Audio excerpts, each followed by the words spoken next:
Salam profit, selamat datang di channel YouTube Sadar Saham, channel yang bahas tentang investasi saham, analisa saham, dan keuangan. Di kesempatan kali ini kita akan membahas kembali PT Astra International Tbk yang berkode saham ASI. Bagaimanakah prospek pergerakan saham ASI di tahun 2025? Faktor-faktor apa sajakah yang mempengaruhi pergerakan harga sahamnya nanti? Mari kita bahas bersama di sini.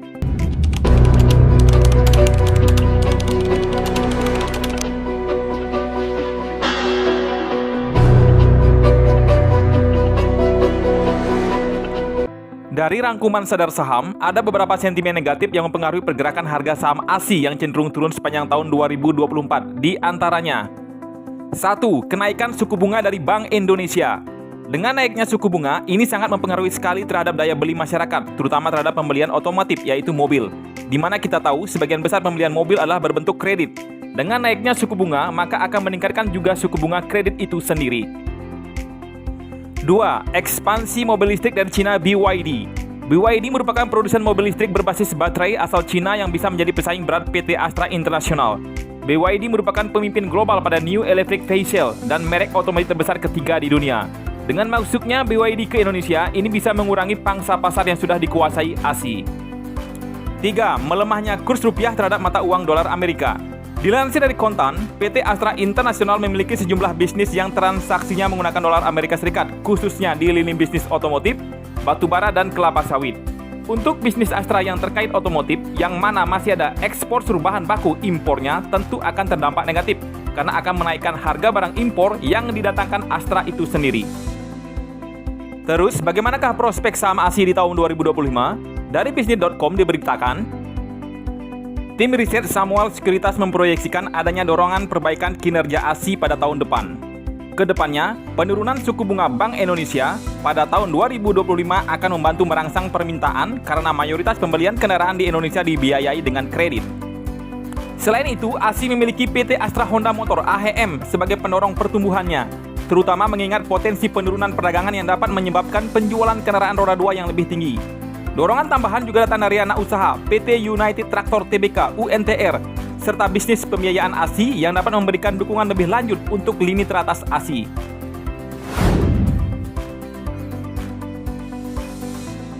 Di kesempatan kali ini juga, Sadar Saham merangkumkan beberapa faktor yang mungkin nantinya akan mempengaruhi pergerakan harga saham ASI di tahun 2025, yaitu 1. Penurunan suku bunga dari Bank Indonesia di tahun 2025. Dengan turunnya suku bunga, ini akan mempengaruhi suku bunga kredit di Indonesia menjadi turun juga.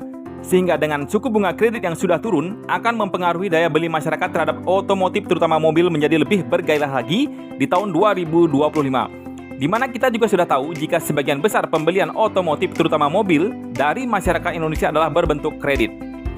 2. Mobil listrik Cina BYD. Masifnya mobil listrik Cina BYD di Indonesia masih dikhawatirkan akan mengurangi pangsa pasar mobil yang sudah dikuasai Astra, sehingga akan menekan kembali penjualan mobil dari Astra di tahun 2025 nanti.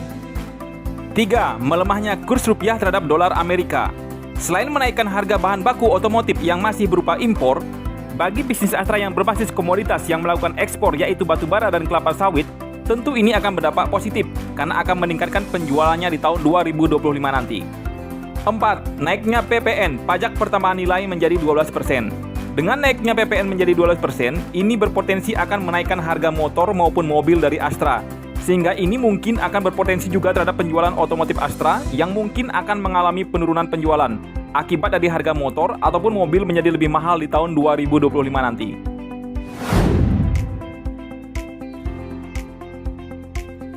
Dari grafik pergerakan harga saham ASI pada data Stockbit, bisa kita lihat ASI mengalami penurunan sebesar 12,29% secara tahunan dari harga 5.575 pada tanggal 8 Januari 2024 ke harga 4.890 pada tanggal 8 Januari 2025. Kita juga bisa lihat pada data, ASI mencapai harga terendah dalam 1 tahun terakhir di harga 4.290 pada tanggal 31 Mei 2024 dan mencapai harga tertingginya di harga 5.600 pada tanggal 12 Januari 2024. Untuk market cap saham ASI per 30 September 2024 adalah sebesar 200 triliun 394 miliar dan jumlah saham yang beredar adalah 40,48 miliar lembar saham. Dengan market cap sebesar 200 triliun, bisa dipastikan ASI masuk ke dalam saham blue chip. Karena untuk menjadi saham blue chip, setidaknya sebuah emiten harus memiliki market cap di atas 100 triliun.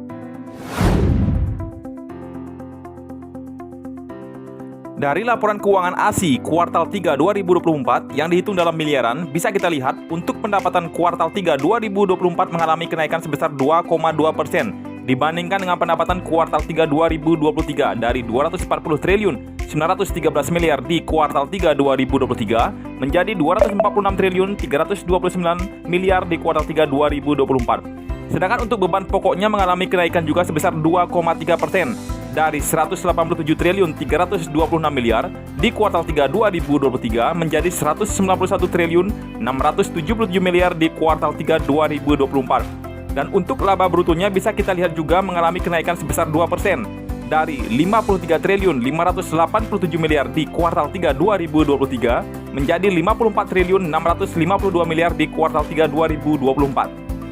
Seperti kita tahu, PT Astra International Tbk ASI adalah perusahaan konglomerat yang bergerak di berbagai sektor, di antaranya 1. Otomotif, 2. Alat berat pertambangan, 3. Jasa keuangan, 4. Agribisnis, 5. Infrastruktur dan logistik, 6. Teknologi informasi, dan yang terakhir adalah energi.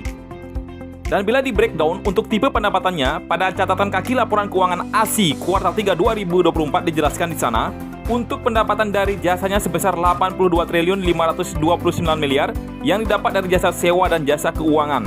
Sedangkan untuk pendapatan dari produk sebesar 163 triliun 800 miliar yang didapat dari penjualan barang. Sehingga total pendapatnya sebesar 246 triliun 329 miliar. Sedangkan untuk laba operasinya bisa kita lihat pada laporan keuangan kuartal 3 2024 turun hanya 0,5% saja atau bisa dibilang stagnan. Dari 33 triliun 575 miliar di kuartal 3 2023 menjadi 33 triliun 404 miliar di kuartal 3 2024. Beralih ke laba bersihnya, laba bersih ASI yang dapat diatribusikan ke entitas induk tampak stagnan atau flat saja dari 25 triliun 691 miliar di kuartal 3 2023 menjadi 25 triliun 854 miliar di kuartal 3 2024. Untuk neraca PT Astra International Tbk, bisa kita lihat pada data Stockbit untuk total asetnya dalam setahun mengalami kenaikan sebesar 6% dari 443 triliun di kuartal 3 2023 menjadi 469,4 triliun di kuartal 3 2024. Sedangkan pada liabilitas Astra tampak pada grafik naik 1% lebih dari 204 triliun di kuartal 3 2023 ke 207,4 triliun di kuartal 3 2024. Ini hal yang kurang bagus karena naiknya liabilitas itu menandakan perusahaan kurang berkomitmen untuk memperkecil liabilitas atau hutangnya sepanjang tahun. Beralih ke DER, Debt Equity Ratio atau rasio hutang berbanding dengan modal ASI. Bisa kita lihat, sesuai dengan naiknya total liabilitas yang naik 1% dalam setahun, ini diikuti dengan naiknya DER juga sebesar 6,7% dari 0,45 di kuartal 3 2023 menjadi 0,48 di kuartal 3 2024. Untuk tambahan info, standar DER yang sehat bagi sadar saham adalah berada di bawah 1. Dengan DER terakhir ASI di kuartal 3 2024 sebesar 0,48, itu menunjukkan posisi DER-nya masih dalam rasio yang aman. Untuk arus kas operasi ASI dari kuartal 3 2023 ke kuartal 3 2024, bisa kita lihat rata-ratanya hampir sepanjang tahun surplus, terkecuali tampak minus pada laporan kuartal 4 2023 sebesar minus 0,5 triliun. Dengan rata-rata arus kas operasi yang surplus dari kuartal 3 2023 ke kuartal 3 2024, ini berarti bagus karena perusahaan bisa menghasilkan uang cash yang bersih, di mana nantinya bisa disimpan untuk bisa menambah aset, memperkuat modal, atau untuk keperluan lainnya. Sedangkan untuk arus kas investasi ASI tampak pada data hampir semua rata-rata negatif, terkecuali pada kuartal 2 2024 mengalami plus sebesar 1,3 triliun.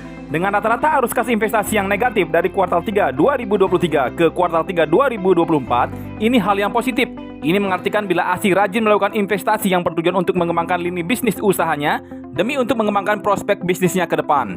Beralih ke arus kas pendanaan ASI. Secara rata-rata kita bisa lihat arus kas pendanaannya negatif, terkecuali pada kuartal 3 2023 mengalami plus 7,4 triliun. Dengan rata-rata arus kas pendanaan yang negatif, ini juga berarti positif, karena ini berarti ASI rajin membayar hutang ataupun menggunakan kasnya untuk membagikan dividen. Sekarang kita masuk ke rasio profitability ASI. Bisa dilihat dari data, untuk return on asset secara TTM atau 12 bulan ke belakang adalah 7,24%, persentase yang kecil. Sedangkan untuk return on equity secara TTM atau 12 bulan ke belakang sebesar 16,43%, persentase yang cukup bagus. Kemudian, gross profit marginnya secara kuartalan sebesar 22,06%, persentase yang cukup bagus juga. Lalu untuk operating profit marginnya secara kuartalan sebesar 12,65%. Masih persentase yang cukup bagus juga. Dan yang terakhir untuk net profit marginnya sebesar 11,58%. Bisa disimpulkan, secara general rasio profitability saham ASI cukup bagus. Hanya di return of asset atau ROA-nya saja, persentasenya masih kecil karena masih di bawah 10%. Untuk histori dividen ASI, dari data investing.com bisa kita lihat dalam 5 tahun terakhir, ASI sangat rutin membagikan dividennya kepada pemegang sahamnya. Di mana dividen payout ratio yang terakhir diberikan sebesar 61,76% dengan jumlah dividen yang dibayarkan Rp519 per lembar saham dengan dividen yield mencapai 10,48%. Bagaimanakah potensi dividen ASI tahun 2025? Melihat laba bersih ASI di kuartal 3 2024 hampir sama dengan kuartal 3 2023, kemungkinan besar dividen payout ratio yang diberikan hampir sama nantinya. Dan bila para sahabat investor membeli saham ASI dengan harga saat ini di harga 4.890 saat video ini dibuat, maka kemungkinan yield yang didapatkan berada di kisaran 10%-an juga.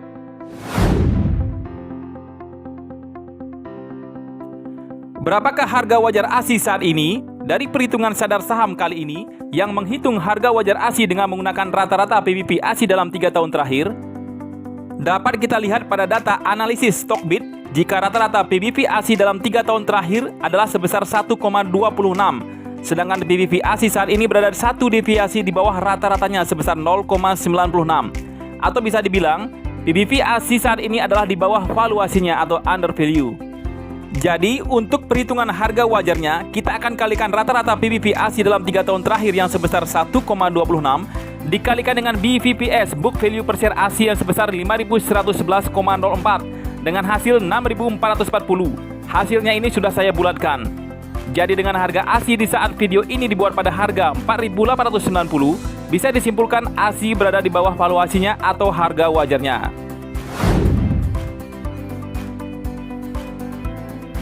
Dari pembahasan emiten PT Astra International Tbk yang berkode saham ASI kali ini, maka bisa dibuat kesimpulan sederhana yaitu 1. Sentimen-sentimen seperti mobil listrik Cina BYD, turunnya suku bunga, melemahnya kurs rupiah terhadap dolar Amerika, dan PPN 12%, kemungkinan besar akan mempengaruhi sebagian besar pergerakan harga sahamnya di tahun 2025. 2.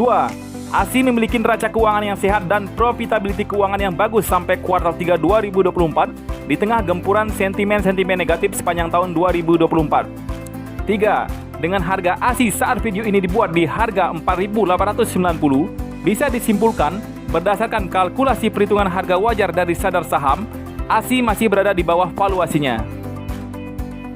Demikian pembahasan emiten kali ini. Semoga informasi yang saya berikan ini bisa menjadi informasi tambahan dan bermanfaat bagi para sahabat investor. Dan kembali saya ingatkan, di sini tidak ada ajakan untuk membeli ataupun menjual sebuah saham dan semua keputusan investasi adalah tanggung jawab Anda sendiri.